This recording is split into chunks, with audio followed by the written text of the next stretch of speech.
Top of the hour on News Now, and we are coming on the air with the nasty weather across the country. At least one reported tornado in the Midwest, and Colorado's biggest snowstorm in years, upending travel there. We are live in my home state with these dramatic scenes. Also, that breaking news on Donald Trump's legal troubles. A Manhattan prosecutor calling for a delay in his trial starting in 2 weeks, while a judge sounds rather skeptical about Trump's attempt to get a different case thrown out. We are live outside that courtroom in Florida. Then, how would you like to work one day less but for the same pay? One senator says that should happen because of the way that tech is changing our world. But is that realistic? Plus, why a top news agency is now putting Kensington Palace in the same category as Iran and North Korea after that doctored photo of Princess Kate. How big of a deal this is for the royals. And there's a new driver on the roads in L.A. No one. Why driverless taxis are coming to the second biggest city, except not on the highways. That's going to be later in the show. Good day. I'm Tom Costello in for Hallie, and right now we are watching a double whammy on the weather front with active tornado watches across the plains in the Midwest and snow piling up by the foot in Colorado on what could be its biggest snowstorm in years. Starting with tornadoes now, we are just hearing that one has touched down on the Indiana side of the Indiana-Kentucky border. Video of damage just starting to come in. You can see there roofs torn off. The storm system already produced this reported tornado in Kansas last night, part of a severe storm system that is putting more than 35 million people in the risk zone from Ohio down to Texas. And hail, so big, look at that. It's being called gorilla hail. Look at that, it's as big or bigger than a golf ball, and in some places bigger than a baseball. Out in Colorado, it's not hail, it's snow. You're looking live at a shot outside of Denver where the city could see up to 1.5 feet of snow. My brother in Metro Denver says he's already got 18 inches. Schools are closed. And we're talking about the city now, not the suburbs necessarily or the mountains. The mountains, they could get up to 4 feet. Roads are just an absolute nightmare there. Cars stuck in snowdrifts. And as you can see, as you can imagine, air travel not looking great. Denver Airport alone, we've seen over 800 flight cancellations and delays so far. We have meteorologist Bill Cairns standing by, keeping an eye on the tornadoes. First, though, let's go out to Dana Griffin in Boulder, Colorado, my college hometown. Dana, I remember those scenes from many years ago, and it looks like a rough day there. You know, it's not as bad as a lot of people think in areas like this. And here's why, because the streets have actually been plowed. We've seen people out with their dogs, some playing in a nearby park. And so here things look pretty good. But as we kind of pan over here, this is the concern, the potential for downed trees. And not sure when this one came down. Luckily, it's a pretty small one compared to a larger tree. But let me show you the snow. I know this is your home state, and you guys here are used to it. But what makes this particular storm different, at least since we see different than what we've seen in the last 3 years, is look how much water is in the snow. I can throw this up. This is not falling apart like the light fluffy stuff. It is so thick and dense. It is very heavy. This is the concern because once this lines these trees and power lines, it creates damage. There have been some 31,000 customers without power in the Denver metro area, and it is just an absolute mess. We've seen several neighbors out here trying to shovel their sidewalks and driveways. Listen to what a couple told me. It's just really heavy. You don't really notice until you start, but every shovelful is probably like 20, 30 pounds. There's a lot of water, and so you got to deal with all that. Clogs up the gutter system. Yeah, but the key is they're getting out early and they're coming out several times a day so that this heavy stuff doesn't accumulate and they won't have to put in as much elbow grease later tonight. Tom? Yeah, you know, and the mountains, of course, love it because it's important for the ski industry. But I was actually talking to the ski industry today on an unrelated note, and they were saying, you know, the snow is great, but it also means it's going to be very difficult for people to be driving up I-70 to get to the ski resorts, right? So people are being told, don't even bother hitting the roads? Exactly. The message is stay home, stay off the roads, and stay safe, because you allow the plow trucks to come through so that they can clear the roads, and you just don't want to get stuck. We know that parts of I-70 have been closed, and we also heard, I'm sure you're familiar with Eldora, one of the popular ski resorts here. They shut down for the first time in 20 years. That's how much snow has fallen, and the concern for people trying to get up there. It's like, hey, don't even come, stay home, and stay safe. Tom? Mr. Tomatoes Pizza, right down the road from you. Great pizza tonight, Dana. I'm just telling you right now. Thank you very much. Standing by in Boulder. All right, let's bring in meteorologist Bill Cairns. Bill, what do you know about the tornado watch that we're watching right now, tornado watch and also severe storms? Yeah, it's all starting to pop, percolate, if you want to call it that. You know, we kind of think of these storms, you get the heating of the day, you get the humidity, and then they just start boiling up. Sometimes you actually see it in the sky, the clouds just billowing up. And that's what's happening now, and the storms are really exploding throughout the areas that we're most concerned with. The one tornado we had earlier was actually located right here with this red tornado symbol. It started in Indiana, crossed over the Ohio River, has done significant damage to some mobile homes and some structures. So that was, even far away from the area we were greatest concerned with. And now we're getting huge hail reports. We've had 2 reports this afternoon of softball-sized hail, 4-inch diameter hail. That would fit in the palm of my hand. It smashed through windshields where it happened. It happened right in one spot in Oklahoma here, and then also just across the border into areas of Arkansas. So huge hail, tornadoes, that's what we're going to be dealing with. We have tornado watches that are up here. One of them goes until 9 p.m. this evening. This other one includes areas just north of Dallas and areas of eastern Oklahoma. It goes till 6 p.m. And you notice a couple red dots on here. We do have a couple active tornado warnings. One of them, here's downtown St. Louis. Here's Interstate 70 heading towards Columbia. And this one is right on top of the interstate here. So we'll wait and see. That's just radar indicated. That has not been spotted on the ground. We have another tornado warning with this storm here to the south. This is just south of Interstate 44 here, Springfield, Missouri. So we're going to continue to watch these storms. Again, that's radar indicated, but we do think we will start to get more and more of these tornadoes on the ground. And if we get these tornadoes, the area favored for the strongest ones, McAllister to Little Rock, up to Springfield. And as far as snow goes, Aspen Springs, Tom, 45 inches of snow. Conifer's got 36. Now, Boulder and Denver, this first round reported about a half a foot. It's variable. I mean, the east side of Denver got almost nothing. The airport got 1 inch. And if you go to the west side or the southwest side of downtown Denver, heading to the south, some bases got 18 inches. So it just depends on where you are. And we still underneath these warnings. And we are going to get this new batch of heavy snow tonight right through tomorrow morning. So additional snow. Denver about 5 inches, Boulder 8, Castle Rock 8, and when we're all said and done, we will get 5 feet of snow in a few spots. And I heard you mention the ski resorts, and a lot of people are disappointed. Aspen, Vail, Copper, they're only getting 2 to 4 inches out of this. You really have to be those ski resorts right on the front range to get the bullseye on this one. Eldora, but they're closed. All right, buddy. Thank you very much, Bill Cairns.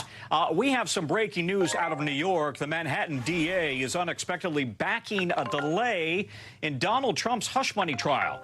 The new filing from DA Alvin Bragg, you see here, says he supports holding off on that trial for no more than 30 days.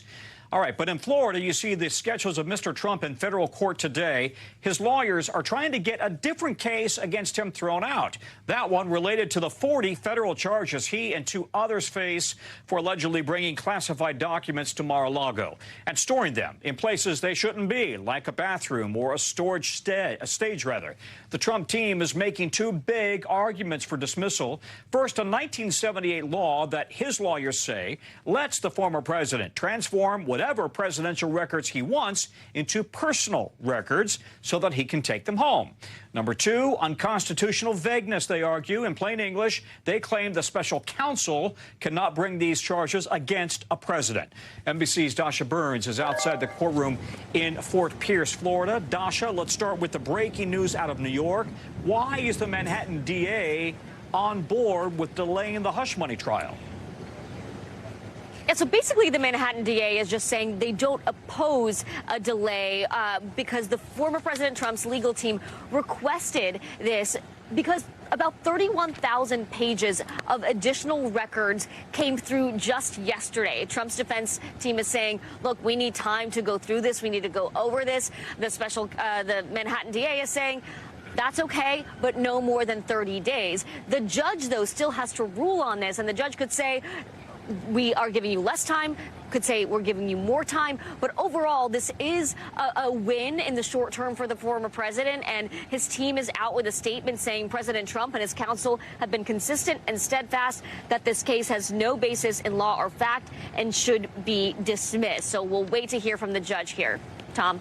All right, well, let's talk about the Florida case. The special counsel, of course, disagrees with both of those arguments from the Trump team. And it sounds like the judge, who is a Trump-appointed judge, is skeptical as well.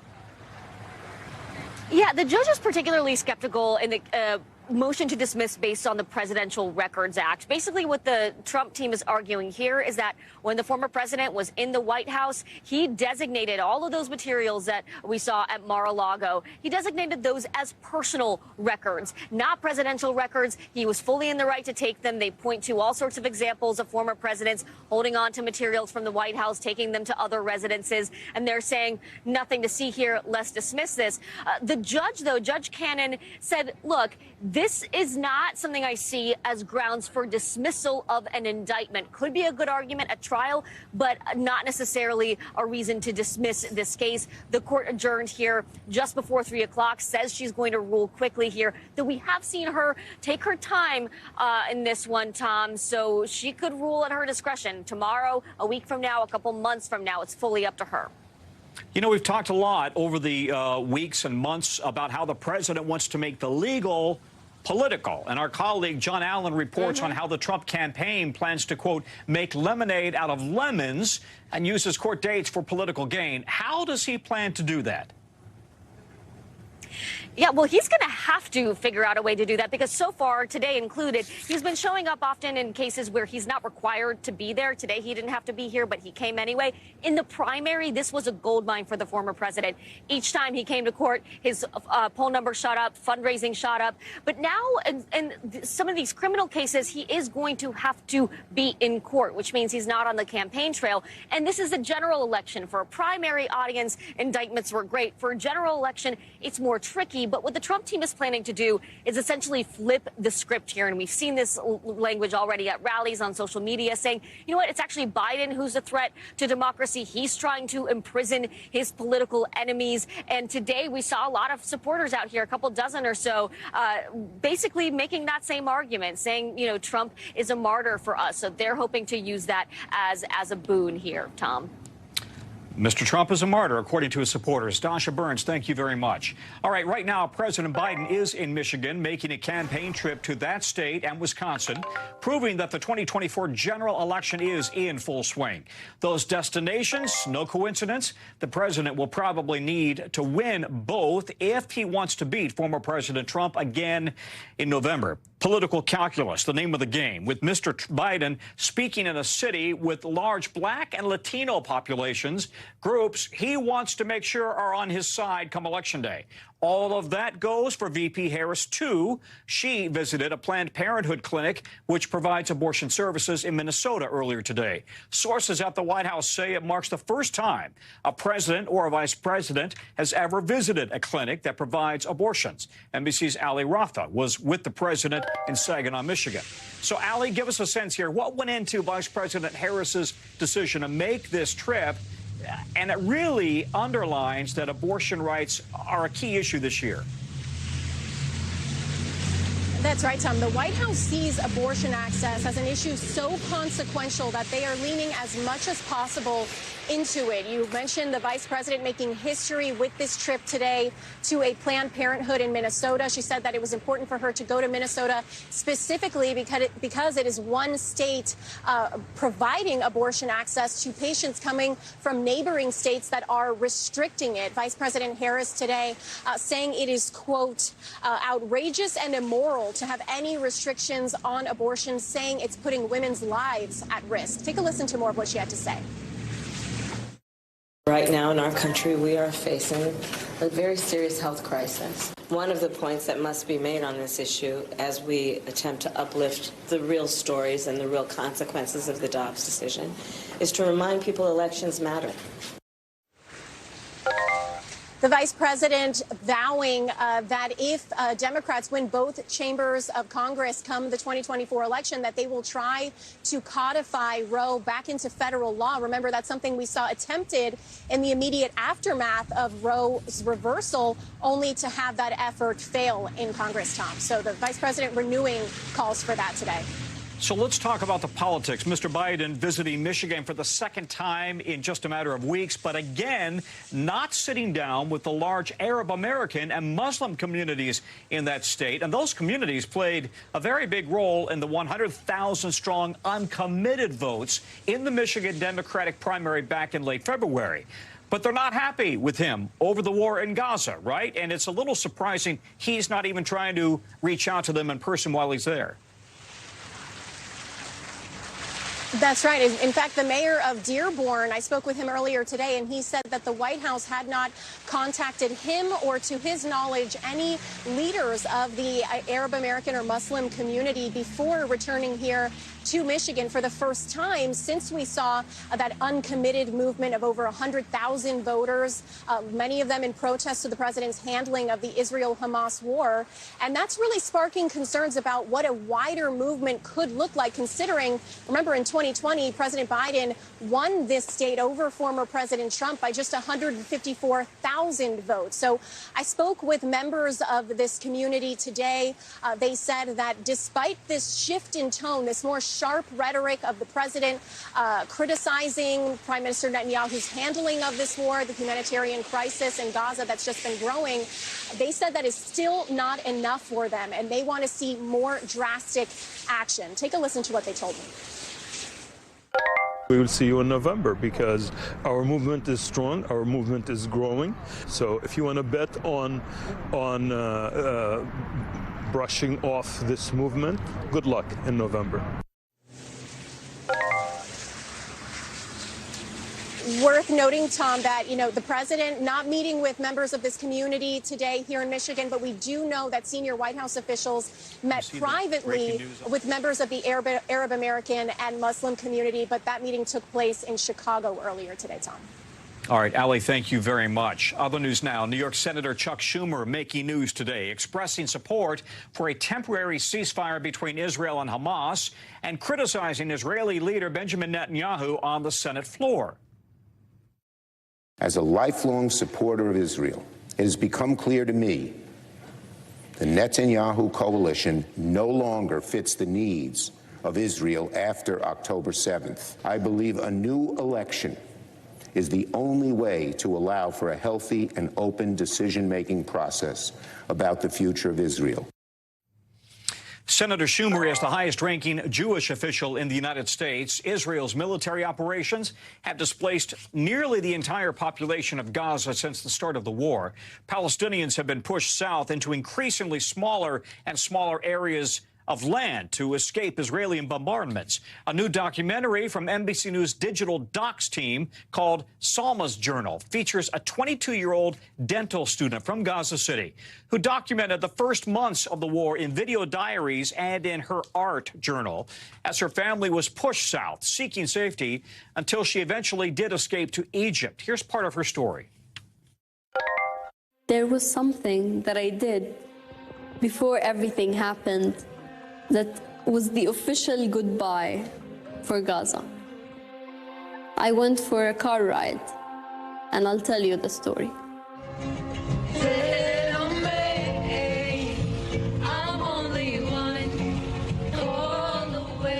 It was the 6th of October. It was dark at night, and me and Jenna had an extra half an hour after our weekly cousin hangout. Rana pushed me to turn around, not go home, go for a late car ride. And at night, Gaza is so beautiful. It's empty, the lights are nice, the streets are nice, and not knowing it was the last time seeing Gaza in its full glory.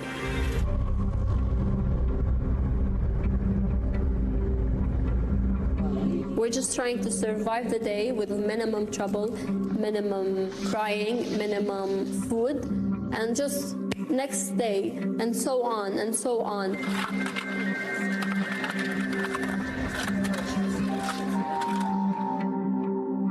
This is when I was sleeping and I woke up hearing like my name. They told me, your name is on the list. I'm like, what you mean my name is on the list? I'm not prepared for this. Am I meant to have a life?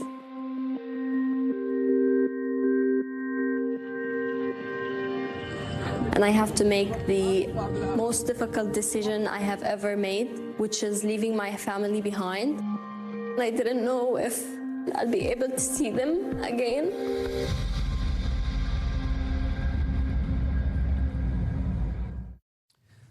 You can watch the full NBC News digital documentary, Life After Gaza, Salma's Diary of the War, on NBCNews.com.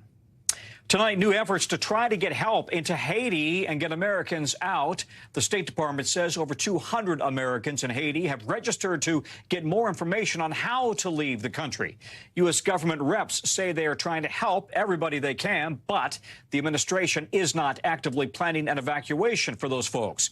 Meanwhile, the UN is setting up an air bridge between Haiti and the Dominican Republic next door to get humanitarian aid in and provide a path for people trying to leave, to get away from the chaos, like what you're seeing right there play out on the screen, with gangs now controlling most of the capital city and uncertainty about who is going to lead the country next. NBC's Gabe Gutierrez is in the Dominican Republic in a town bordering Haiti.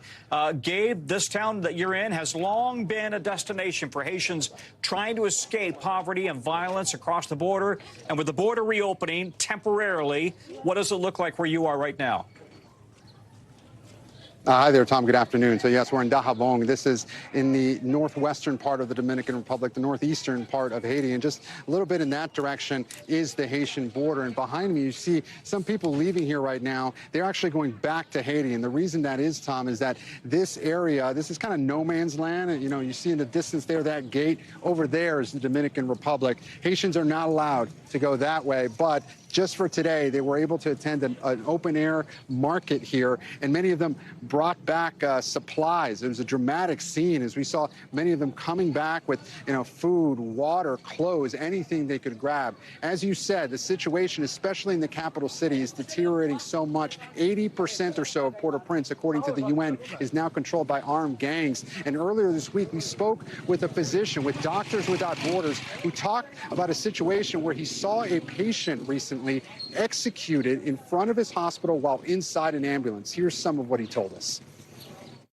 The situation of the health system, it's been on a steady train of deterioration for many years, but now it's really at the border of collapse. Patients who suffer from gunshot wounds the previous day, who are only able to make it to our facility 12 hours later, when they feel safe to have passage across the city. And we've had some of these patients die.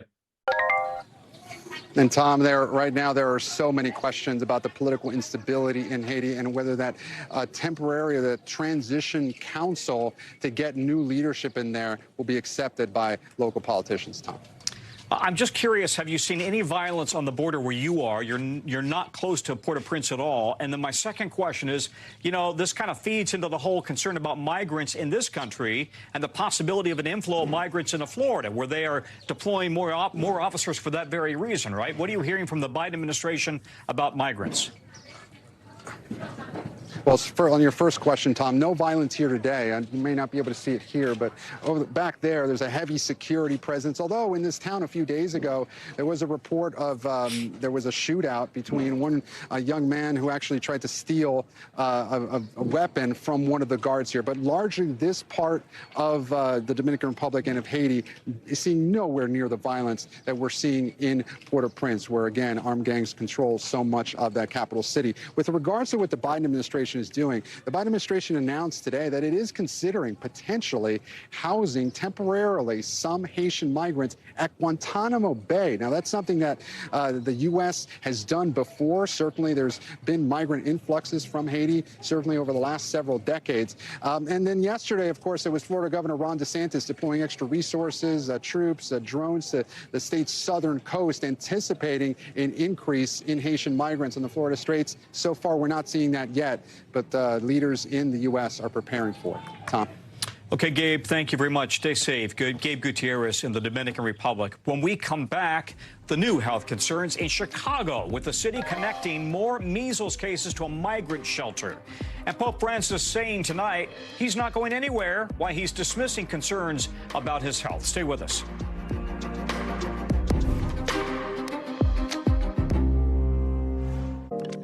We're back. 2 more children in Chicago have been diagnosed with measles, including another person living at a migrant shelter.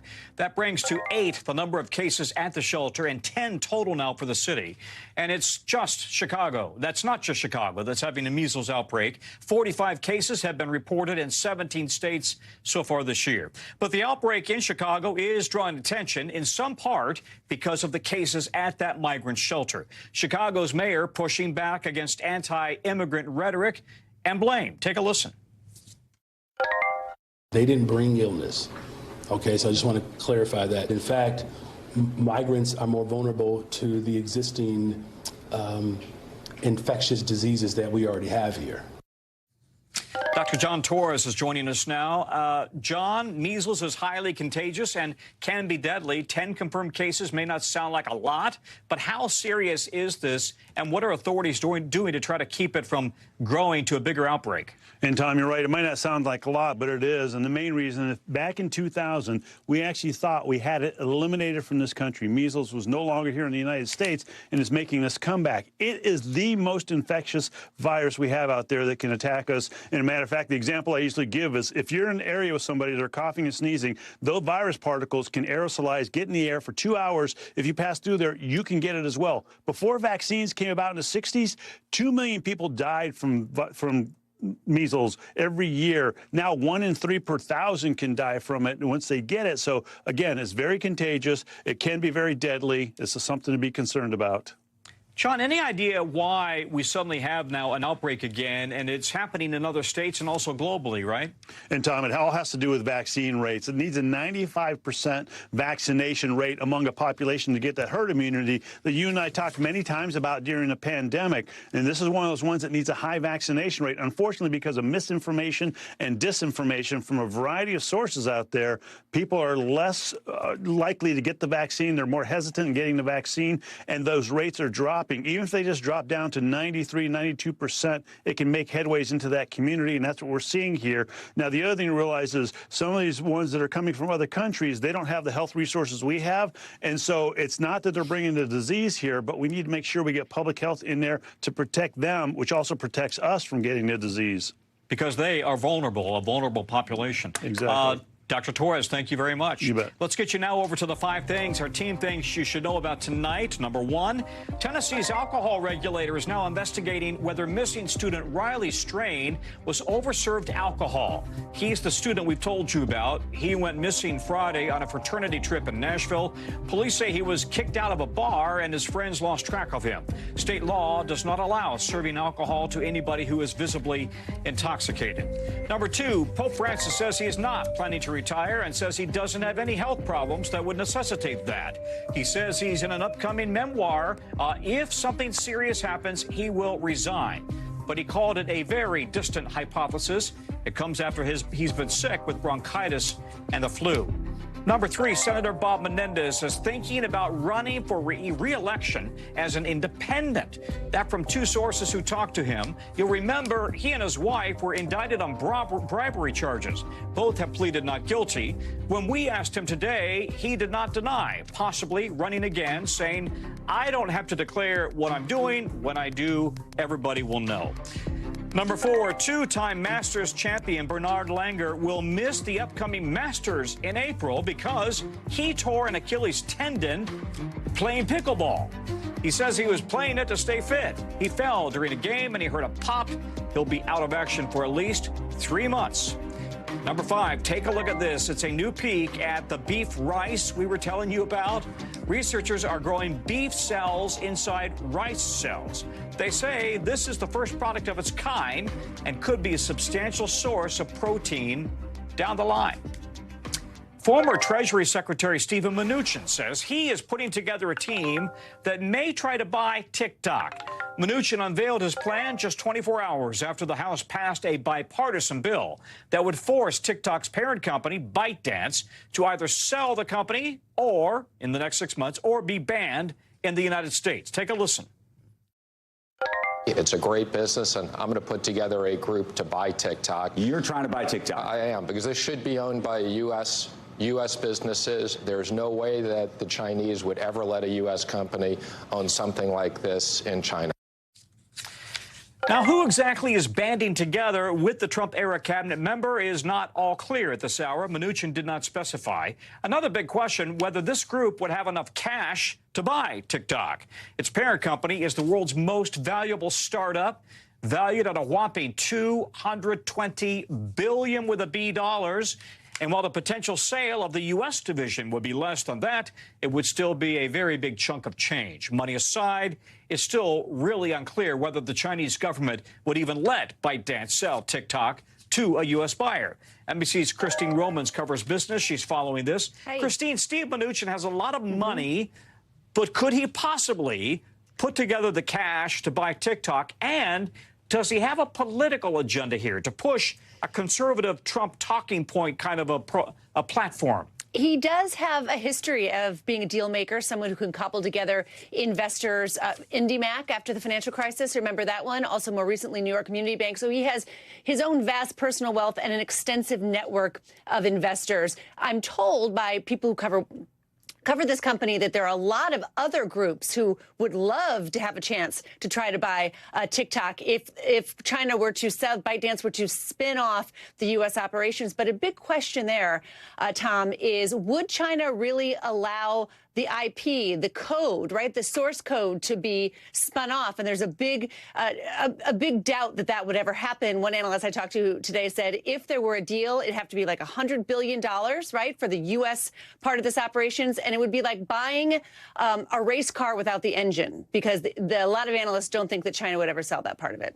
Interesting. All right, so what could the next 6 months look like for TikTok and its Chinese-owned parent company if this bill does, in fact, land on President Biden's desk? Either way, if it lands on his desk, it looks really chaotic, quite frankly, as the company tries to figure out how to separate itself from ByteDance and then be, a standalone company in the U.S. And even if it doesn't get on the president's desk in the next 6 months, there are a lot of questions about what its path looks like in the Senate, what kind of deal to buy it would look like, how much competition there would be for that deal. And there are a lot of questions among analysts about how you single out just this one company and not have sort of a comprehensive look, Tom, at all of these companies that track Americans' data, right, and sells it to third parties. Can you just separate out TikTok and not look at all of the other tech companies as well? All right, so to that point, it's TikTok's algorithm that we're talking about here, right? It tracks what you and I do with the app, and that's what is most valuable about the asset.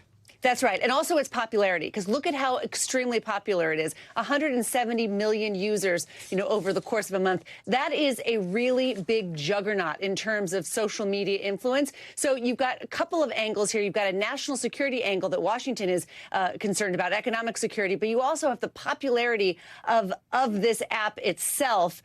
It really is a runaway success in the United States. And ByteDance says part of that is because it is truly a global app. It wouldn't be the same if it were just a U.S. operation. Just watch this space, Tom. There are a lot of twists and turns in the months ahead, I'm sure. Yeah, there really are. All right, Christine, thank you very much. Christine you. Romans. After the break, why one top news agency is putting Kensington Palace in the same bucket as Kim Jong-un after the Kate photo scandal. And a hockey legend is in Pittsburgh tonight, but thousands of mini versions of him will not be. It's a heist, and you won't believe it when we come back.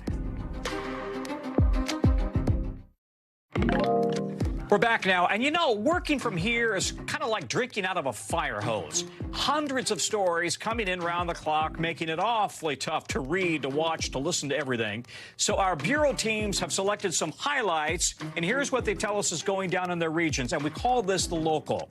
From our Western Bureau, over a dozen SWAT officers were injured during a training exercise at an FBI facility in California. The Sheriff's Department says an explosion happened inside during the training. The officers were taken to a hospital. They're expected to be okay.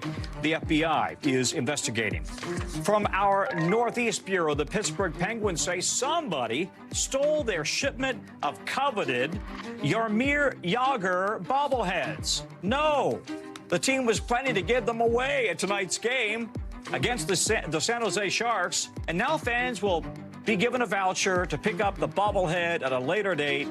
Police are investigating this. 5-0 is on the job. From our Northeast Bureau, the British Airways Concorde jet made its way back home to the Intrepid Museum today after a months-long restoration in Brooklyn. There it is, being transported along the Hudson River. The museum says most of the restoration work included sanding and recoating the jet. Tours of the Concorde set to resume next month. Senator Bernie Sanders wants to change the work week as we know it here in the United States. He is pushing for a four-day work week, but without a pay cut. At a hearing he held today, he said it is time. The question that we are asking today is a pretty simple question. Do we continue the trend that technology only benefits the people on top, or do we demand that these transformational changes benefit working people? All right, so instead of 40 hours over 5 days, you'd work 32 hours over 4 days under his new bill. Sanders points to other countries that reduced their work weeks, including the United Kingdom, where a pilot program there showed positive results. More than 70% of the workers said they were happier with their time and felt less burned out. 35% of businesses saw an increase in revenue. Let's bring in now Sahir Kapoor on Capitol Hill. All right, Sahil, give us the nuts and bolts here of what he wants, and this kind of seems unlikely to pass. Yeah, it's certainly unlikely to pass in the foreseeable future, Tom, but the bill is called the 32-Hour Workweek Act, and let's take a look at some of the specifics of what the bill does. It would reduce the standard work week to 32 hours over 4 years. It would lower the maximum hours threshold for overtime compensations. It would require overtime pay at time and a half for workdays longer than 8 hours and double that for workdays longer than 12 hours. Protect worker pay and benefits to ensure there's no loss in pay. Now, Sanders introduced this in the Senate with one co-sponsor. That is Senator LaFonza Butler of California, also a Democrat. There is a House companion bill introduced by Congressman Mark Takano, a California Democrat. This is unlikely to go anywhere in the foreseeable future, but Sanders is using his perch as chair of the Health, Education, Labor, and Pensions Committee to force the issue, to hold a hearing, and to make his case for this particular bill. Okay, so what is the data that he is using to make his argument? It's a familiar argument that Bernie Sanders has been making for decades now. He argues that labor productivity has risen massively in the last several decades, and the trends do show this. Look at that bar going up and up and up with that line. At the same time, CEO pay has risen as well. Currently, in 2021, 399 times that of a typical worker. That's according to a study by the Economic Policy Institute. And Bernie Sanders worries that this trend is only going to get worse with AI and robotics. He believes that this is one way he can try to help workers in anticipation of the continued trend. Okay, but let's be honest, it's going to run into a buzzsaw among Republicans especially, and even plenty of Democrats as well, right, about small businesses being impacted, how this could impact the workforce, Fortune 500 companies. I mean, it will be a pretty tough sell. How could this bill be watered down? That's right. Well, firstly, we can expect Republicans to reject this bill out of hand. That seems to be what they're already doing. Senator Bill Cassidy, the ranking Republican on the committee, spoke about this. Let's play what he had to say. We have that balance. This disrupts that balance. And we won't maintain the status of being the world's wealthiest nation if we kneecap the American economy with something which purports to be good for the American worker, but indeed will lead to offshoring of jobs seeking for a lower-cost labor force. And I caught up with Senator Sanders just a few hours ago, Tom. He told me that nobody expects this bill to pass tomorrow. Those were his words. And he told me that this is simply about beginning a discussion about who's going to benefit from this revolution in technology, including AI. And he said if we don't change it, it'll simply benefit large corporations even further at the expense of workers. Tom. Well, it may be the start of a conversation that lasts many, many, many years, but it's a good one to start, at least have the conversation. All right, Sahil, thank you very much. Overseas, Sahil mentioned the UK. Prince William appearing at an awards show honoring the legacy of his mother Diana tonight in London. That according to Kensington Palace. As the controversy surrounding the royal family grows, with one of the world's biggest news agencies now saying Kensington Palace is no longer a trusted source. Yeah, Agence France-Presse is a very big organization, and it's making a rare and dramatic move, usually reserved for propaganda from North Korea and Iran, after the palace released that doctored photo of Kate Middleton and her 3 kids. You can see it right there. Kate apologized for it, but still so many questions about Princess Kate's condition and how the royals might try to bounce back from this. Matt Bradley is following all of this from London. All right, Matt, this has got the whole newsroom talking.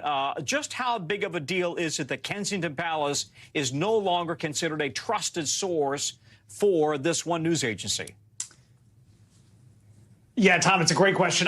How big of a deal? I mean, I would say it's not such a big deal, not nearly as big of a deal as what we heard from a couple of days ago when AFP and all those other news agencies actually withdrew that photo. And elsewhere in that interview with the head of Agence France-Presse, he said that, they only do that maybe once a year. And if you can imagine how many pictures cross the desks of Agence France-Presse in a single day from all over the world, it just goes to show how rare of an event that was. Now, to the extent that this is a threat for the palace, I mean, I think that the people in the palace might have been kind of laughing about this a little bit, because the fact is, I mean, there is no other royal family that attracts this much attention as the one in Britain. Here, this is the only game in town. They have a monopoly almost on royals coverage. Everything that comes out of the palace is stuff that AFP is going to want to run. And the fact is, if he says that all this means is that he's going to be scrutinizing, or they're going to be scrutinizing photos out of the palace a little more than they did before, well, he's not going to be alone. I think just about everybody with an internet connection is going to be scrutinizing every single photo that comes out of Kensington Palace from now on. Tom. Yeah, there's that. There is so much public interest here with theories about and questions about Kate Middleton all over social media. It's striking that the royals are still remaining silent here, right? Yeah, well, I kind of wonder if maybe they haven't learned a lesson here, Tom, don't you think? I mean, those of us who have been on social media know, and I think they learned the hard way and very publicly, that sometimes the best response is no response at all. They didn't have to release that Mother's Day picture on Sunday. They had told the public that Kate Middleton wouldn't be seen in public until after Easter. Well, she might be seen in public, but she wouldn't be resuming official duties, and that they wouldn't be constantly giving regular updates on her health status. They could have just stuck to that. Instead, they bowed to the pressure from social media, which they've done this twice now. They issued a statement basically bowing to pressure, and now they did it again when they released that photo, and they got bitten very, very hard. So it's possible you can hear that silence continuing. Yeah. Matt, your beat will always be solid there in the UK, so you have good job security going forward. Thanks very much, Matt Bradley, who's on the story. It's true. Coming up from us, SpaceX's Super Starship just burned up on re-entry. Why the company, and guess what, NASA, still call this a successful test flight. That story's coming up. Great story today. A group of new astronauts has earned their wings in Houston as NASA gets ready for a very big mission. The class of 12 are likely to be among some of the astronauts who will one day get to land on the moon and set up a lunar base. I talked to some of them in Houston about their hopes and their dreams. Here's one of those interviews.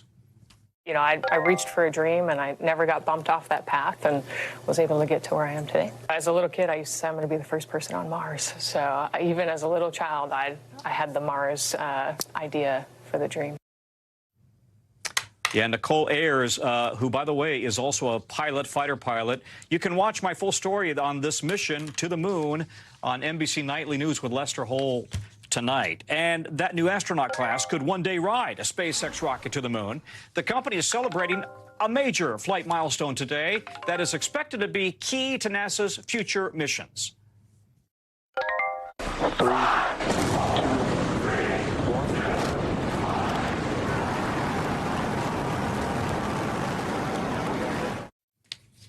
SpaceX calling the launch of its Starship mega rocket a success, even though it did end up breaking up over the Indian Ocean as it re-entered the Earth's atmosphere.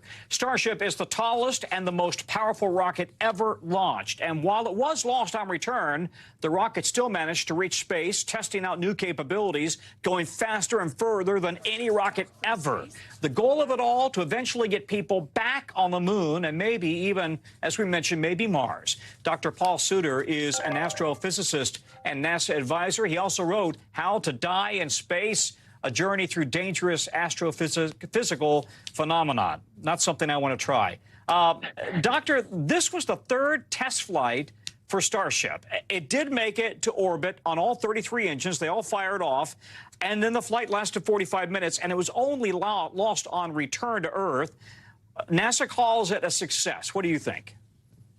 Oh, this is absolutely a success. No, it didn't achieve all the dream goals, which was to attempt a simulation of a soft landing in the Indian Ocean. But the rocket was going to be ditched anyway. We were not going to return this and reuse it. And it passed so many key milestones, which is why it is a success. It launched. It exited the atmosphere. It achieved orbital speed.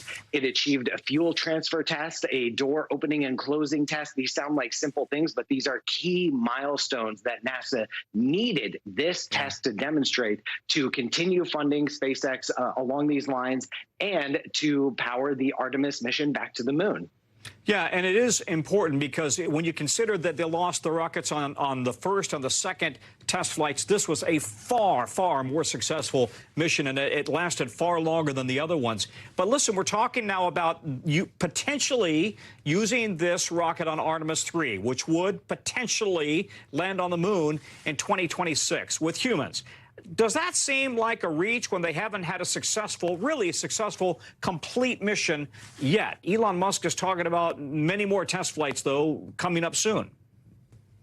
Oh, yes, we are not near that goal. There's still so much to do. And it sounds like, what's the big deal with opening and closing a door or transferring fuel?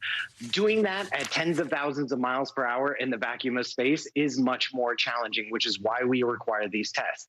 But here's the thing about SpaceX that is different than the NASA approach.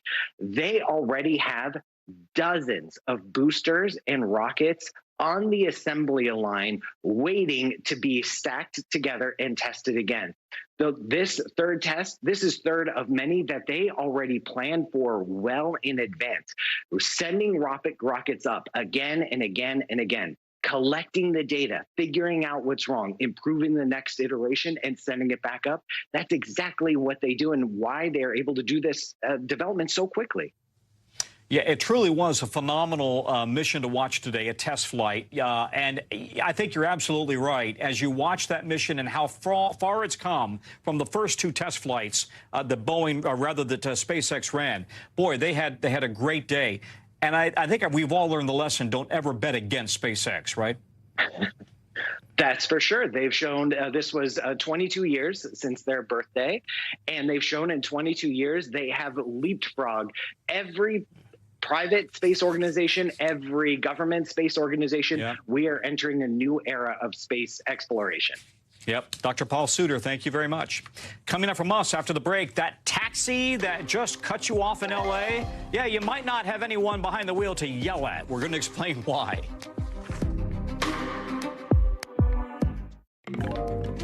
If you're in L.A. today, you might see scenes like this. Cars passing you with no driver behind the wheel. Get this, roughly 50 driverless robo-taxis are rolling out across the city. Waymo, Google's self-driving car project, has debuted this latest ride-sharing service to to select members of the public. Until now, the service tested only in small corners of the city and was limited to people on a waiting list. Safety concerns have been raised recently in San Francisco and in Phoenix, where Waymo already operates. NBC's Liz Kreutz joins me now from L.A. Liz, this is a pretty big milestone for this industry that was once only imagined in sci-fi, right? What changes has Waymo brought to make this really happen?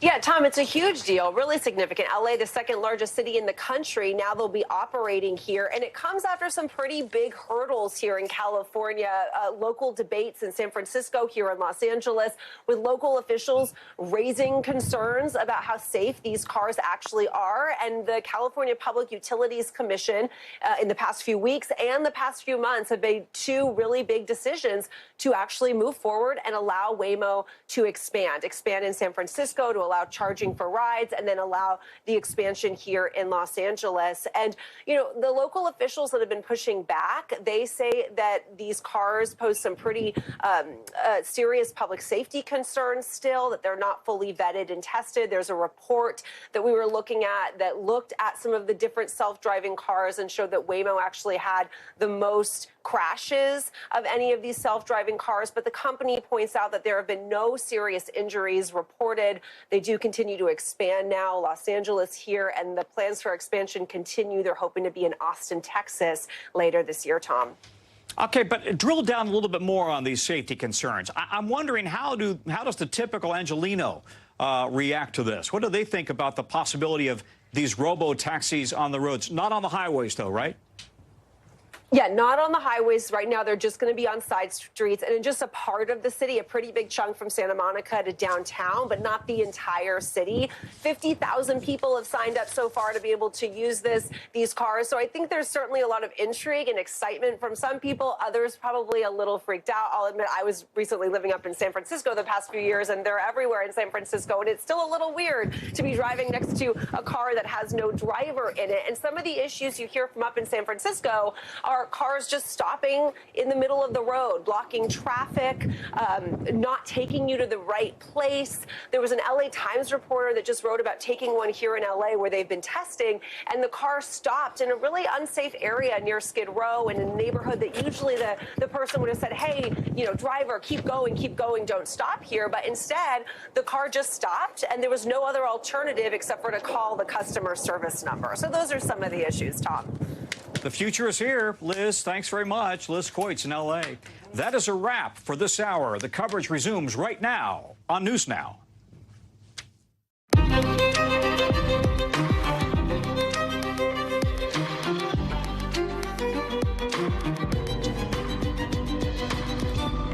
Top of the hour on a Thursday here on News Now, and we are coming on the air with the nasty weather across the country. At least one reported tornado in the Midwest. That's Colorado. Look at the snow there, the biggest snowstorm in years, upending travel. We are live in my home state with these dramatic scenes. And also that breaking news on Donald Trump's legal troubles.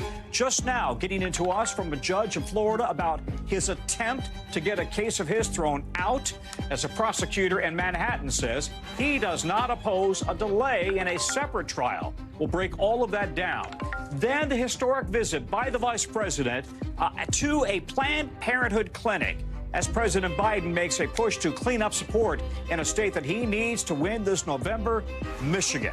Plus, we are live just across the border from Haiti in the Dominican Republic as the crisis there spirals into chaos in Haiti, the desperation from Americans trying to get out, and why Donald Trump's former Treasury Secretary wants to save TikTok. But the big question tonight, is it even up for sale with that new ban possibly looming? We will ask coming up later in the show.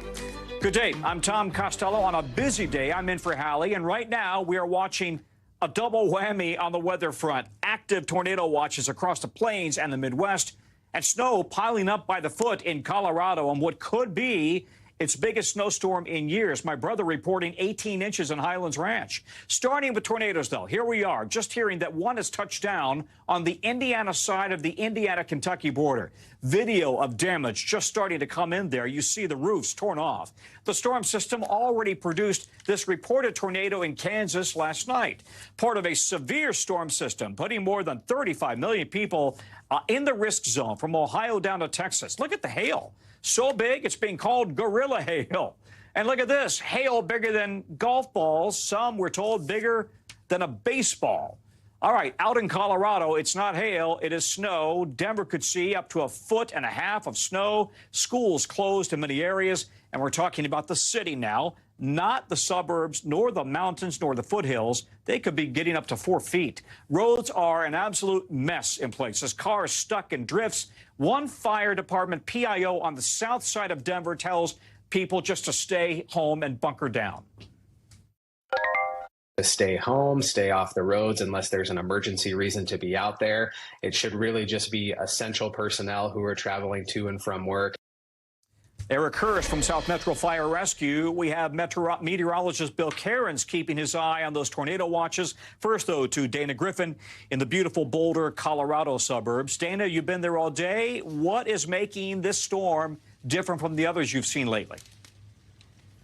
Well, Tom, it is beautiful, but it is starting to turn just a little dangerous. I want to show you. We were standing in a different spot underneath this tree. Part of it came down. And just moments before our live shot, this branch came tumbling down. And obviously, it's not a huge limb, but if you're standing under one of these trees, you can obviously get whacked in the head. So we definitely want to be safe. So we moved over. And this is part of why we're seeing limbs like this fall, because let me show you the snow. See how heavy it is? Like just scooping it up. There's so much water density here in the snow that it's creating a dangerous situation for trees and power lines. You've got tens of thousands of customers without power, and you've had several people out early trying to get this stuff out of the way, out of their tree branches, out of their driveways so that they can be safe. Listen to what some neighbors told us. It's just really heavy. You don't really notice until you start, but every shovelful is probably like 20, 30 pounds. There's a lot of water, and so you got to deal with all that. Clogs up the gutter system. Yeah, it's a lot of water, and that's why officials are asking people to stay home, stay off the roads, and stay safe. And that's why you're also seeing a lot of flight cancellations. At Denver International alone, some 800 plus cancellations and 200 delays just today alone. Hopefully that will change as we get toward the end of the week, but several airlines have rebooked passengers for free because of this storm. Tom? Yeah. You know, we mentioned that my brother lives on the south side in Highlands Ranch. He's got about 18 inches. And so I called a friend of mine. We called a friend of mine who's with South Metro Fire Rescue, that public information officer you heard from. And we asked him, really, how are they changing their plans to hopefully get emergency vehicles through the snow? Here's what he said. Today, we're starting to see some access issues in some of our suburban areas with higher elevations. Our snowplow operators will be spending the night in the fire stations, and so they will be immediately available. The moment somebody calls 911 for fire or medical assistance, they'll be plowing the way for our crews. Yeah, that's the second biggest fire department in the state there. How dangerous could it be if these crews can't get to where they need to be, right? Because the forecast is just for more snow to pile up. Exactly. We've got 12 hours left of this continuous snow. So for crews that are trying to get to certain areas where roads need to be plowed, or maybe someone needs help, if you're out on the roadway clogging up those roads, those plow trucks can't get through. It's something that we saw even last night. Colorado State Patrol said that the I-70 got clogged because so many cars were on the highway. Now, we don't know if that was because the highway had gotten shut down, but it's a great reminder. If you don't have to leave your house, just don't, because you could be impacting other resources that are needed right now. Tom? Yeah. Dana, thank you very much. Try to warm up and stay dry. Let's bring in meteorologist Bill Cairns. Bill, what do we know about the tornado watch and the severe storms we've been talking about? Yeah, we're in the middle of the severe weather outbreak, Tom, and so far we just had that one confirmed tornado. That was when we showed you that crossed from Indiana over the Ohio River into areas of Kentucky. That was right here. But all these white dots are hail reports. We're now over 53 total. We had 2 monster-sized hail reports. Both were 4-inch hail reports, and one in Oklahoma, one in Arkansas. That's softball size. And in both instances, they smashed windshields when they were coming down. So you can get the idea with that. As far as the tornado watches go, we have tornado watches that extend now. A new one actually just issued to the Little Rock area and Texarkana. So these at least 20 million, maybe more than that now that Little Rock's added into this too, are under tornado watches all the way from Ohio into areas down here into Oklahoma and North Texas. We do have a couple active tornado warnings. A couple of minutes ago, we had 7 total. Now it looks like we're down to about 1, 2, 3 here we're watching. These are all radar indicated. So our radar can see when the storms are spinning and when conditions are favorable for a tornado to form. The other way we know is if our storm chasers are out there or the public and they see the tornadoes. That hasn't happened in a couple hours. So thankfully, we haven't had any confirmed damage besides the one on the Indiana-Kentucky border. Here's the St. Louis area. You're now in the clear. It's been a rough last couple hours. Severe thunderstorm warnings, hail reported there.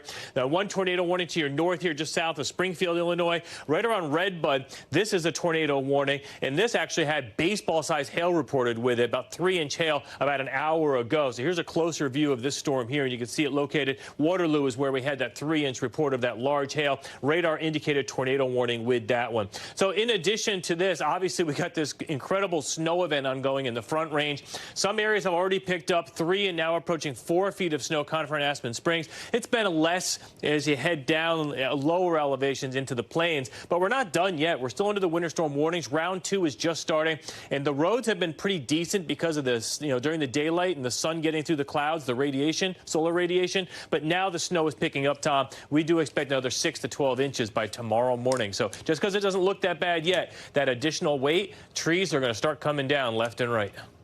Yep. It's that time of year, wet snow. Bill, thank you very much. All right, we have some more breaking news, this time out of Florida. The judge overseeing Donald Trump's classified documents trial is denying one of his arguments to dismiss his case. This one having to do with a question of unconstitutional vagueness. In plain English, claiming the special counsel cannot bring these charges against a president. This filing just out in the last hour, saying the matter can be brought up later, but not right now, maybe to a jury.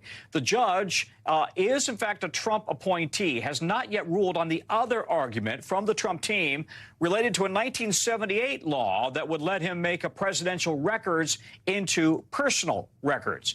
All of it related to the 40 federal charges he and 2 others face for allegedly bringing classified documents to Mar-a-Lago and storing them in places that they should not be, like a bathroom or a stage. NBC's Laura Jarrett joins us now. So, Laura, does this mean the federal classified documents case is in fact going to trial, or might there still be a hiccup? We are still not there yet, Tom. She was very tight-lipped. The judge, Aileen Cannon, was very tight-lipped about the trial date, which is what she's been under most scrutiny about, as she's really provided no indication on whether, in fact, this could go to trial before the November election. Mr. Trump's attorney is obviously trying to push it and trying to get the charges themselves tossed out. There were 2 separate issues, 2 grounds that they had tried to use to get the charges tossed out. You mentioned one, saying essentially that the complaint here was too vague. The law was too vague. He wasn't on notice that he was breaking the law. On that part, Tom, she's decided to reject that. She said that can go to a jury, as you said. But there's another piece of this, as you mentioned, on the Presidential Records Act, the former president essentially saying these were my documents. I could do anything I want with them. On that piece of it, Tom, she hasn't ruled about whether the charges should be dismissed. So that one still hangs in the balance, which means this case could still get gutted. The prosecution's case could still be gutted here, Tom. All right, we also have breaking news out of New York, right? The Manhattan DA saying he does not oppose a 30-day delay in the hush money trial. That's supposed to start 11 days from now. So why is the DA saying that? Yeah, this was something of a surprise, Tom, as obviously this is the only case that currently has a trial date currently set for March 25th. But only recently we learned, according to this new court filing, that Trump, the defense team, actually received thousands of pages of documents related to Michael Cohen. People will remember his former fixer at the heart of the hush money payment that prosecutors say was made before the 2016 election, and that prosecutors say that the former president and Michael Cohen wrongfully cashed past as a business expense when, in fact, it was hush money. Well, just now, we're learning that the former president received tons of documents and only in this late stage. And so the prosecutors are saying, hey, we recognize you only recently got these documents, so we're willing to give you a 30-day delay. Now, we haven't seen anything from the judge yet, Tom, and he will be the key decider on when, in fact, this trial happens. Laura Jarrett, thank you very much. Right now, President Biden is in Michigan, making a campaign trip to that state and Wisconsin, proving that the 2024 general election is, in fact, in full swing. Those destinations are no coincidence. The president will probably need to win both if he wants to beat former President Trump in November. Political calculus is the name of the game. Mr. Biden speaking in a city with large Black and Latino populations, groups he wants to make sure are on his side this election. All of that goes for VP Harris as well. She visited a Planned Parenthood clinic, which provides abortion services in Minnesota earlier today. Sources at the White House say it marks the first time a president or a vice president has ever visited a clinic that provides abortions. NBC's Hallie was with the president in Saginaw, Michigan. All right, Hallie, VP Harris's trip to this Planned Parenthood, there were high levels of caution and secrecy about all of that, right? That's right, Tom. The White House is well aware of how controversial this issue continues to be, but it's really not affecting how adamantly they're continuing to push for abortion access to be protected. And that is a large part of why you saw this history-making trip by the vice president today, going to this Planned Parenthood in Minnesota. The vice president saying that she specifically went to Minnesota because it's one of the states that is providing abortion access to patients coming from neighboring states that are restricting abortion access. The vice president today saying it's, quote, outrageous and immoral to have any restrictions on abortion, saying it's putting women's lives at risk. Listen to more of what she had to say. Right now in our country, we are facing a very serious health crisis. One of the points that must be made on this issue as we attempt to uplift the real stories and the real consequences of the Dobbs decision is to remind people elections matter. The vice president emphasizing how much elections matter and saying that if both chambers of Congress are led by Democrats after 2024, that they will push to codify Roe back into federal law. Remember, that's something we saw attempted in the immediate aftermath of Roe's reversal, only to have that effort fail in Congress. So the vice president re-upping the push for that effort today in Minnesota, Tom. Yeah, the president is really picking and choosing who he's meeting with based on that political calculus we mentioned. And some groups there in Michigan are feeling rather snubbed, I understand. That's right. The president, for the second time this year, coming to Michigan and not meeting face-to-face and personally with members of the Arab American and Muslim community. And that has many people, many members of this community angered, not just about his handling of the Israel-Hamas war, his continued support for Israel's right to defend itself for Prime Minister Netanyahu, but they're also angered that there hasn't been that personal attention by the president to their cause here. And despite this gradual shift that we've seen by the president recently, speaking more sharply against Prime Minister Netanyahu's invasion of Gaza, the humanitarian crisis that's just growing in Gaza, the members of this community, specifically Dearborn, Michigan Mayor Abdullah Hammoud, told me that he's just not satisfied with that he wants more from the president. Listen to more of our interview. Dialogue is really not meaningful. What we're looking for is for action, because lip service doesn't really get you anywhere. We've seen now a change of tone where the president recognizes Palestinian suffering, but what we want are actual concrete steps that are taken to reduce that Palestinian suffering. Worth noting, Tom, the president here in Michigan today, while senior White House officials did meet with leaders of this community, but that meeting happened in Chicago, Tom. All right, Ali Rafa, thank you very much. New efforts to try to get help into Haiti and get Americans out as the curfew there is extended tonight. The State Department says over 200 Americans in Haiti have registered to get more information on how to leave the country. U.S. government reps say they're trying to get help to everybody that they can, but the administration is not actively planning an evacuation for those folks. Meanwhile, the United Nations is setting up an air bridge between Haiti and the Dominican Republic to get humanitarian aid in and provide a path for people trying to leave. To get away, of course, from the chaos, like what you're seeing right there play out on your screens. Heavily armed gangs control most of the capital. Uncertainty about who is going to lead the country. Gabe Gutierrez is in the Dominican Republic, right next door, a town that is bordering Haiti. So, Gabe, you've been talking to people there about what it's like to live through a situation like this right now. What are they telling you? Hi there, Tom. Well, we're just steps from the Haitian border right now. And actually, the street behind me just a few hours ago was filled with Haitians who were allowed to come here earlier today for an open air market. Usually the borders are completely closed, but these Haitians were allowed to come here, and many of them taking supplies back to Haiti. They're desperate. And we actually also spoke with one man who says he was from Miami, but was in Haiti visiting family when a gang overtook his bus, took his phone, wallet, passport, all his documentation, and now he's trying to find a way out. Take a listen to what he told us. What went through my head is like, oh no, I hope this dude with big guns don't, kill everybody on the bus. The situation is in Haiti right now is terrible, sir. And Tom, we've been speaking with others here who, again, talk about this desperate search for food. It's not just the violence here in this part of Haiti, right on the other side of the border. It's more rural than Port-au-Prince, so it's not the violence, it's the hunger that is devastating that part of the country. In Port-au-Prince, though, about 80% of that capital city is right now under the control of gangs. And today we also learned that hundreds of Americans have actually registered with the State Department, and they're trapped inside Haiti right now. The country is cut off, Tom. You know, Gabe, we've heard a lot about this transitional council that's been discussed to replace the government in Haiti. How likely is that to happen, and how is it being received?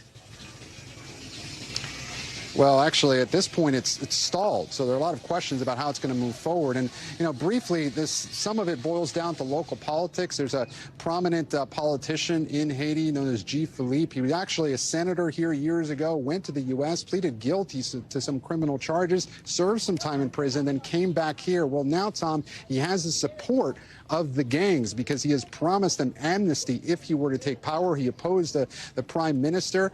And so now they're a lot of questions about whether he will support this transitional government. So far, he hasn't. And so what's next? No one really knows. The U.S., of course, trying to rally Caribbean nations and giving them a whole lot of money to try and carve a path forward. But right now, things look bleak, Tom. Gabe Gutierrez in the DR, right next door. Gabe, thank you very much.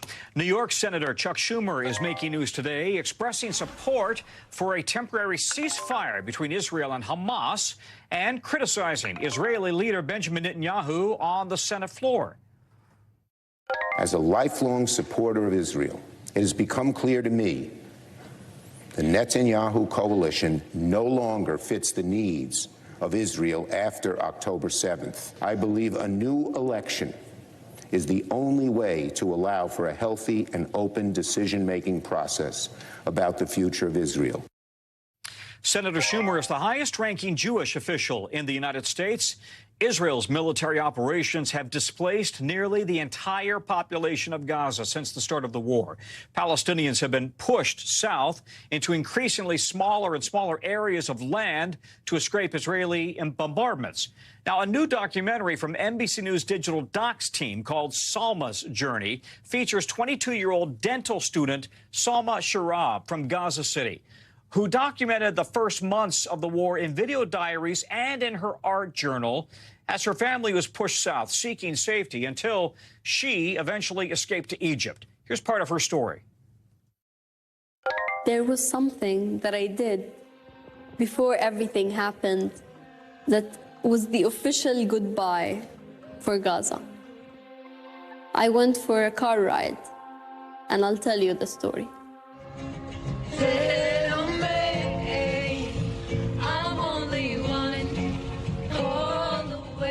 It was the 6th of October. It was dark at night, and me and Jenna had an extra half an hour after our weekly cousin hangout. Rana pushed me to turn around, not go home, go for a late car ride. And at night, Gaza is so beautiful. It's empty, the lights are nice, the streets are nice, and not knowing it was the last time seeing Gaza in its full glory.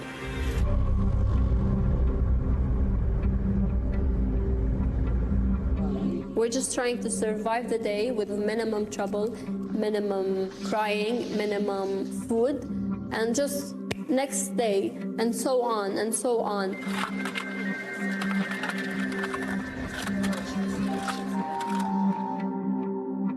This is when I was sleeping and I woke up hearing like me, my name. They told me, your name is on the list. I'm like, what you mean my name is on the list? I'm not prepared for this. Am I meant to have a life?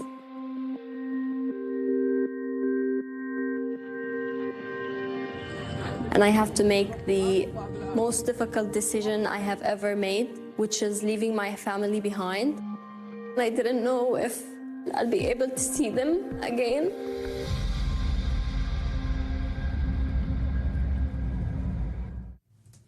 You can watch the full NBC News digital documentary, Life After Gaza, Salma's Diary of the War.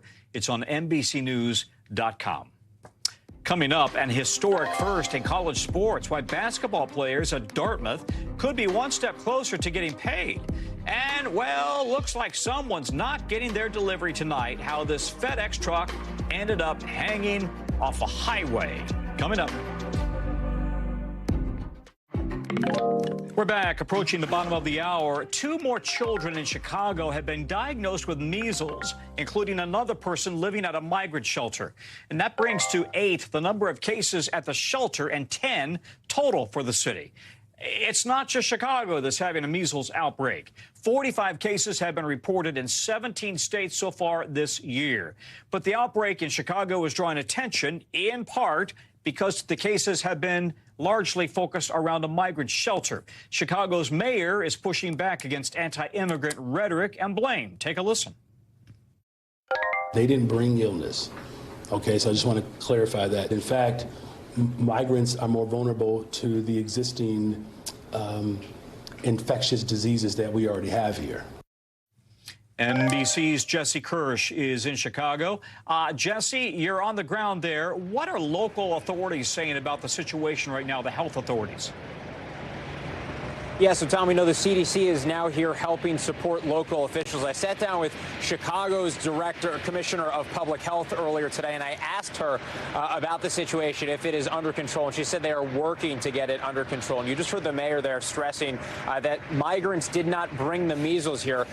But at the same time, this outbreak sticks out from others that we're looking at because of the nexus tied to this migrant shelter. And there's some unique factors that are contributing to what we're seeing here. So a couple things. First of all, many of the people coming to Chicago and going to these migrant shelters are from Venezuela, and that is a country with a low vaccination rate. On top of that, you have factors like that migrant children, the city confirmed me earlier, are being allowed to start attending public schools without having the vaccinations that most students are required to have. And so there's the potential for a child to be going to the school without having that additional protection as well, because of how they are coming to the city and they're making their way into this community. So those are some of the factors that are added stressors because of what's going on here, Tom. And we had the mayor there pushing back against anti-immigrant rhetoric. And how is the community responding to those comments and the dynamic? Yeah, and so we heard from someone earlier today who was living at this shelter with her 2 young children. She agreed to speak with our team as long as we did not identify her. And she described leaving the shelter and having someone shout invectives at her, essentially just assuming that she's infected because she is staying there. So there's concern about that rhetoric. We heard what the mayor said, but there's also questions about if enough has been done to protect the people staying at these shelters. Here's part of one of my exchanges with the Commissioner of Public Health here earlier. We didn't see measles coming. We haven't had measles in 5 years. The things that we were ramping up during winter was COVID, flu, and varicella.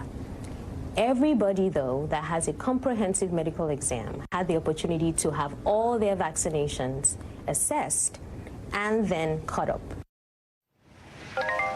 So the city's public health commissioner saying that they were focused on other viruses. But the reality is, Tom, that well before measles was identified in Chicago, public health officials in the United States were already discussing and looking at measles in the United States. So there's still some outlying questions there, Tom. All right, Jesse, thank you very much. Jesse Kirsch on the ground in Chicago. We want to get you over now to the 5 things our team thinks you should know about tonight. Number 1, Tennessee's alcohol regulator now investigating whether missing student Riley Strain was overserved alcohol. Now, he's the student we've told you about. He went missing Friday on a fraternity trip in Nashville. Police say he was kicked out of a bar and his friends lost track of him. State law does not allow serving alcohol to anybody who is visibly intoxicated. Number 2, Senator Bob Menendez is talking about running for re-election, again, as an independent.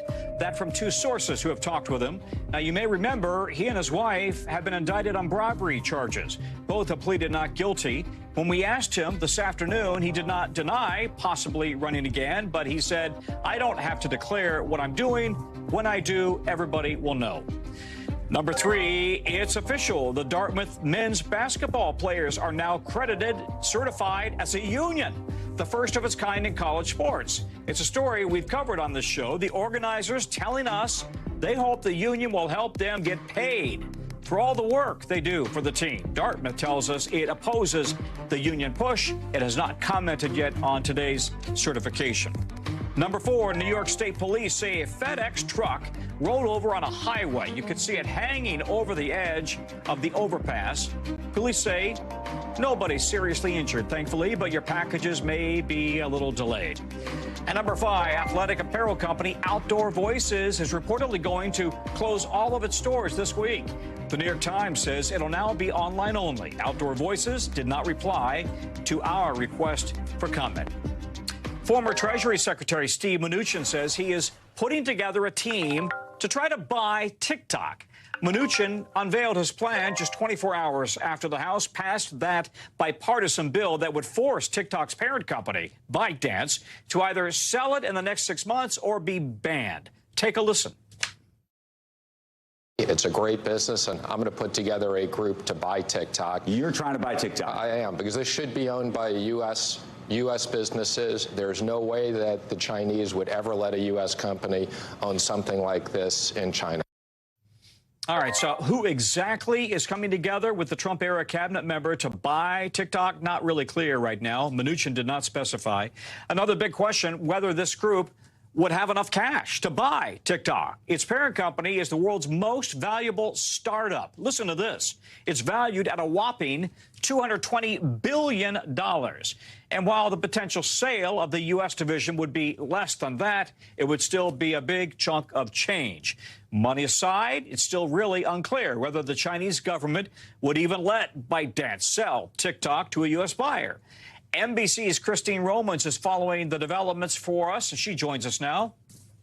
Christine, Steve Mnuchin has a lot of money, but could he possibly put together the cash to buy TikTok? And does he have a political agenda here to push a conservative Trump talking point kind of a platform? He does have a history of being a deal maker, someone who can cobble together investors. IndyMac after the financial crisis, remember that one? Also, more recently, New York Community Bank. So he has his own vast personal wealth and an extensive network of investors. I'm told by people who cover covered this company that there are a lot of other groups who would love to have a chance to try to buy TikTok if China were to ByteDance were to spin off the U.S. operations. But a big question there, Tom, is would China really allow the IP, the code, right, the source code to be spun off? And there's a big doubt that that would ever happen. One analyst I talked to today said if there were a deal, it'd have to be like $100 billion, right, for the U.S. part of this operations. And it would be like buying a race car without the engine, because a lot of analysts don't think that China would ever sell that part of it. Interesting. All right, so what could the next 6 months look like for TikTok and its Chinese-owned parent company if this bill does, in fact, land on President Biden's desk? Either way, if it lands on his desk, it looks really chaotic, quite frankly, as the company tries to figure out how to separate itself from ByteDance and then be, a standalone company in the U.S. And even if it doesn't get on the president's desk in the next 6 months, there are a lot of questions about what its path looks like in the Senate, what kind of deal to buy it would look like, how much competition there would be for that deal. And there are a lot of questions among analysts about how you single out just this one company and not have sort of a comprehensive look, Tom, at all of these companies that track Americans' data, right, and sells it to third parties. Can you just separate out TikTok and not look at all of the other tech companies as well? All right, so to that point, it's TikTok's algorithm that we're talking about here, right? It tracks what you and I do with the app, and that's what is most valuable about the asset. That's right. And also its popularity, because look at how extremely popular it is. 170 million users, over the course of a month. That is a really big juggernaut in terms of social media influence. So you've got a couple of angles here. You've got a national security angle that Washington is concerned about, economic security, but you also have the popularity of this app itself. It really is a runaway success in the United States. And ByteDance says part of that is because it is truly a global app. It wouldn't be the same if it were just a U.S. operation. Just watch this space, Tom. There are a lot of twists and turns in the months ahead, I'm sure. Yeah, there really are. All right, Christine, thank you very much. Christine you. Romans. After the break from us, everybody's working for the weekend, but could 2 days turn into 3 days off? One senator says it should. And a step toward equality in Japan, why the LGBTQ plus community there is celebrating tonight. Stay with us.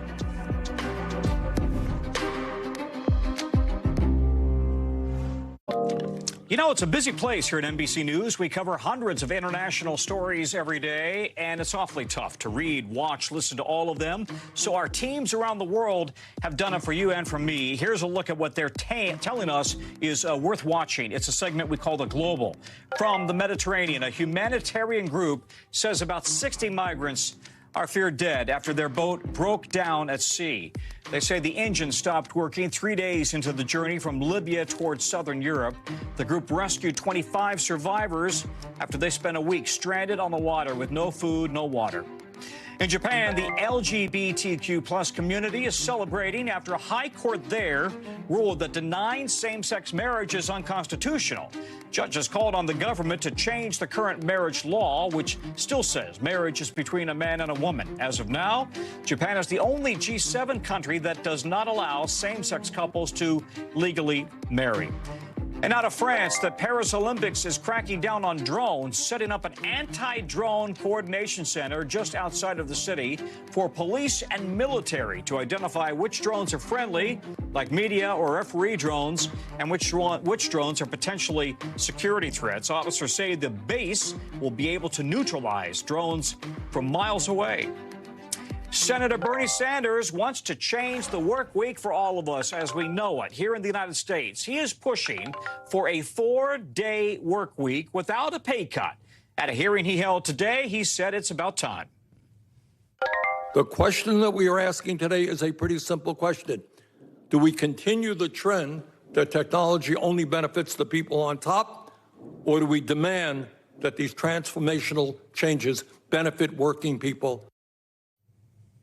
So here's the deal. Instead of 40 hours over 5 days, you would work 32 hours over 4 days under his new bill. Sanders points to other countries that have reduced their work weeks, including the United Kingdom, where a pilot program there showed positive results. More than 70% of the workers there said they were happier with their time. They felt less burned out. 35% of businesses saw an increase in revenue, they say. We want to bring in now NBC Sahil Kapoor, who's on Capitol Hill. All right, Sahil, give us the nuts and bolts here of what he wants, and this kind of seems unlikely to pass. Yeah, it's certainly unlikely to pass in the foreseeable future, Tom, but the bill is called the 32-Hour Workweek Act, and let's take a look at some of the specifics of what the bill does. It would reduce the standard work week to 32 hours over 4 years. It would lower the maximum hours threshold for overtime compensations. It would require overtime pay at time and a half for work days longer than 8 hours and double that for work days longer than 12 hours. Protect worker pay and benefits to ensure there's no loss in pay. Now, Sanders introduced this in the Senate with one co-sponsor. That is Senator LaFonza Butler of California, also a Democrat. There is a House companion bill introduced by Congressman Mark Takano, a California Democrat. This is unlikely to go anywhere in the foreseeable future, but Sanders is using his perch as chair of the Health, Education, Labor, and Pensions Committee to force the issue, to hold a hearing, and to make his case for this particular bill. Okay, so what is the data that he is using to make his argument? It's a familiar argument that Bernie Sanders has been making for decades now. He argues that labor productivity has risen massively in the last several decades, and the trends do show this. Look at that bar going up and up and up with that line. At the same time, CEO pay has risen as well. Currently, in 2021, 399 times that of a typical worker. That's according to a study by the Economic Policy Institute. And Bernie Sanders worries that this trend is only going to get worse with AI and robotics. He believes that this is one way he can try to help workers in anticipation of the continued trend. Okay, but let's be honest, it's going to run into a buzzsaw among Republicans especially, and even plenty of Democrats as well, right, about small businesses being impacted, how this could impact the workforce, Fortune 500 companies. I mean, it will be a pretty tough sell. How could this bill be watered down? That's right. Well, firstly, we can expect Republicans to reject this bill out of hand. That seems to be what they're already doing. Senator Bill Cassidy, the ranking Republican on the committee, spoke about this. Let's play what he had to say. We have that balance. This disrupts that balance. And we won't maintain the status of being the world's wealthiest nation if we kneecap the American economy with something which purports to be good for the American worker, but indeed will lead to offshoring of jobs seeking for a lower-cost labor force. And I caught up with Senator Sanders just a few hours ago, Tom. He told me that nobody expects this bill to pass tomorrow. Those were his words. And he told me that this is simply about beginning a discussion about who's going to benefit from this revolution in technology, including AI. And he said if we don't change it, it'll simply benefit large corporations even further at the expense of workers. Tom. Well, it may be the start of a conversation that lasts many years, but it's a good one to start, at least have the conversation. All right, Sahil, thank you very much. Overseas, Sahil mentioned the UK. Prince William appearing at an awards show honoring the legacy of his mother Diana tonight in London. That according to Kensington Palace. As the controversy surrounding the royal family grows, with one of the world's biggest news agencies now saying Kensington Palace is no longer a trusted source. Yeah, Agence France-Presse is a very big organization, and it's making a rare and dramatic move, usually reserved for propaganda from North Korea and Iran, after the palace released that doctored photo of Kate Middleton and her 3 kids. You can see it right there. Kate apologized for it, but still so many questions about Princess Kate's condition and how the royals might try to bounce back from this. Matt Bradley is following all of this from London. All right, Matt, this has got the whole newsroom talking. Just how big of a deal is it that Kensington Palace is no longer considered a trusted source for this one news agency? Yeah, Tom, it's a great question. How big of a deal? I mean, I would say it's not such a big deal, not nearly as big of a deal as what we heard from a couple of days ago when AFP and all those other news agencies actually withdrew that photo. And elsewhere in that interview with the head of Agence France-Presse, he said that, they only do that maybe once a year. And if you can imagine how many pictures cross the desks of Agence France-Presse in a single day from all over the world, it just goes to show how rare of an event that was. Now, to the extent that this is a threat for the palace, I mean, I think that the people in the palace might have been kind of laughing about this a little bit, because the fact is, I mean, there is no other royal family that attracts this much attention as the one in Britain. Here, this is the only game in town. They have a monopoly almost on royals coverage. Everything that comes out of the palace is stuff that AFP is going to want to run. And the fact is, if he says that all this means is that he's going to be scrutinizing, or they're going to be scrutinizing photos out of the palace a little more than they did before, well, he's not going to be alone. I think just about everybody with an internet connection is going to be scrutinizing every single photo that comes out of Kensington Palace from now on. Tom. Yeah, there's that. There is so much public interest here with theories about and questions about Kate Middleton all over social media. It's striking that the royals are still remaining silent here, right? Yeah, well, I kind of wonder if maybe they haven't learned a lesson here, Tom, don't you think? I mean, those of us who have been on social media know, and I think they learned the hard way and very publicly, that sometimes the best response is no response at all. They didn't have to release that Mother's Day picture on Sunday. They had told the public that Kate Middleton wouldn't be seen in public until after Easter. Well, she might be seen in public, but she wouldn't be resuming official duties, and that they wouldn't be constantly giving regular updates on her health status. They could have just stuck to that. Instead, they bowed to the pressure from social media, which they've done this twice now. They issued a statement basically bowing to pressure, and now they did it again when they released that photo, and they got bitten very, very hard. So it's possible you can hear that silence continuing. Yeah. Matt, your beat will always be solid there in the UK, so you have good job security going forward. Thanks very much, Matt Bradley, who's on the story. It's true. Coming up from us, SpaceX's Super Starship just burned up on re-entry by the company, and guess what? NASA still call this a successful test flight. That story's coming up. Great story today. A group of new astronauts has earned their wings in Houston as NASA gets ready for a very big mission. The class of 12 are likely to be among some of the astronauts who will one day get to land on the moon and set up a lunar base. I talked to some of them in Houston about their hopes and their dreams. Here's one of those interviews.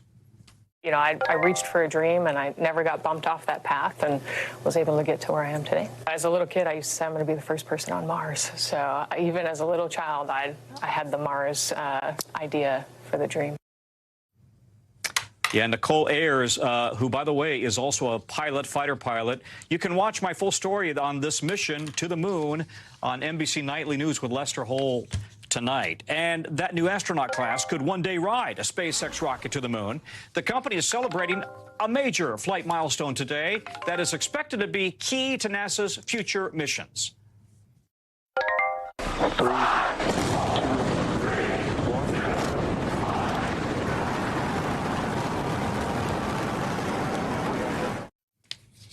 SpaceX calling the launch of its Starship mega rocket a success, even though it did end up breaking up over the Indian Ocean as it re-entered the Earth's atmosphere. Starship is the tallest and the most powerful rocket ever launched. And while it was lost on return, the rocket still managed to reach space, testing out new capabilities, going faster and further than any rocket ever.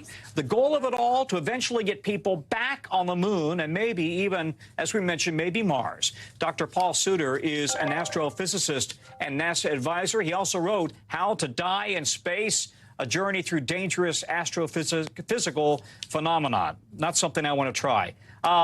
Doctor, this was the third test flight for Starship. It did make it to orbit on all 33 engines. They all fired off. And then the flight lasted 45 minutes, and it was only lost on return to Earth. NASA calls it a success. What do you think? Oh, this is absolutely a success. No, it didn't achieve all the dream goals, which was to attempt a simulation of a soft landing in the Indian Ocean. But the rocket was going to be ditched anyway. We were not going to return this and reuse it. And it passed so many key milestones, which is why it is a success. It launched. It exited the atmosphere. It achieved orbital speed. It achieved a fuel transfer test, a door opening and closing test. These sound like simple things, but these are key milestones that NASA needed this test to demonstrate to continue funding SpaceX along these lines and to power the Artemis mission back to the moon. Yeah, and it is important because when you consider that they lost the rockets on the first and the second test flights, this was a far, far more successful mission, and it lasted far longer than the other ones. But listen, we're talking now about you potentially using this rocket on Artemis 3, which would potentially land on the moon in 2026 with humans. Does that seem like a reach when they haven't had a successful, really successful, complete mission yet? Elon Musk is talking about many more test flights, though, coming up soon. Oh, yes. We are not near that goal. There's still so much to do. And it sounds like, what's the big deal with opening and closing a door or transferring fuel? Doing that at tens of thousands of miles per hour in the vacuum of space is much more challenging, which is why we require these tests. But here's the thing about SpaceX that is different than the NASA approach. They already have dozens of boosters and rockets on the assembly line waiting to be stacked together and tested again. So this third test, this is third of many that they already planned for well in advance. We're sending rockets up again and again and again, collecting the data, figuring out what's wrong, improving the next iteration, and sending it back up. That's exactly what they do and why they're able to do this development so quickly. Yeah, it truly was a phenomenal mission to watch today, a test flight. And I think you're absolutely right. As you watch that mission and how far it's come from the first two test flights, the Boeing, or rather that SpaceX ran, boy, they had a great day. And I think we've all learned the lesson, don't ever bet against SpaceX, right? That's for sure. They've shown this was 22 years since their birthday, and they've shown in 22 years they have leapfrogged every private space organization, every government space organization. Yeah. We are entering a new era of space exploration. Yep. Dr. Paul Suter, thank you very much. Coming up from us after the break, that taxi that just cut you off in L.A., yeah, you might not have anyone behind the wheel to yell at. We're going to explain why.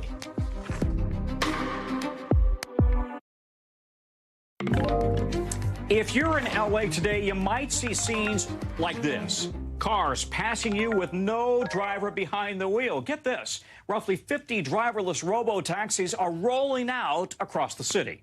Waymo, Google's self-driving car project, has debuted this latest ride-sharing service to select members of the public. Until now, the service tested only in small corners of the city and was limited to people on a waiting list. Safety concerns have been raised recently in San Francisco and in Phoenix, where Waymo already operates. NBC's Liz Kreutz joins me now from L.A. Liz, this is a pretty big milestone for this industry that was once only imagined in sci-fi, right? What changes has Waymo brought to make this really happen? Yeah, Tom, it's a huge deal, really significant. LA, the second largest city in the country, now they'll be operating here. And it comes after some pretty big hurdles here in California, local debates in San Francisco, here in Los Angeles, with local officials raising concerns about how safe these cars actually are. And the California Public Utilities Commission in the past few weeks and the past few months have made two really big decisions to actually move forward and allow Waymo to expand in San Francisco, to allow charging for rides, and then allow the expansion here in Los Angeles. And, you know, the local officials that have been pushing back, they say that these cars pose some pretty serious public safety concerns still, that they're not fully vetted and tested. There's a report that we were looking at that looked at some of the different self-driving cars and showed that Waymo actually had the most crashes of any of these self-driving cars, but the company points out that there have been no serious injuries reported. They do continue to expand now. Los Angeles here, and the plans for expansion continue. They're hoping to be in Austin, Texas later this year, Tom. Okay, but drill down a little bit more on these safety concerns. I'm wondering how does the typical Angelino react to this? What do they think about the possibility of these robo-taxis on the roads? Not on the highways, though, right? Yeah, not on the highways right now. They're just going to be on side streets and in just a part of the city, a pretty big chunk from Santa Monica to downtown, but not the entire city. 50,000 people have signed up so far to be able to use these cars. So I think there's certainly a lot of intrigue and excitement from some people. Others probably a little freaked out. I'll admit I was recently living up in San Francisco the past few years, and they're everywhere in San Francisco. And it's still a little weird to be driving next to a car that has no driver in it. And some of the issues you hear from up in San Francisco are cars just stopping in the middle of the road, blocking traffic, not taking you to the right place. There was an LA Times reporter that just wrote about taking one here in LA where they've been testing, and the car stopped in a really unsafe area near Skid Row in a neighborhood that usually the person would have said, hey, you know, driver, keep going, don't stop here. But instead, the car just stopped, and there was no other alternative except for to call the customer service number. So those are some of the issues, Tom. The future is here. Liz, thanks very much. Liz Coit's in L.A. That is a wrap for this hour. The coverage resumes right now on News Now. Thanks for watching. Stay updated about breaking news and top stories on the NBC News app or follow us on social media.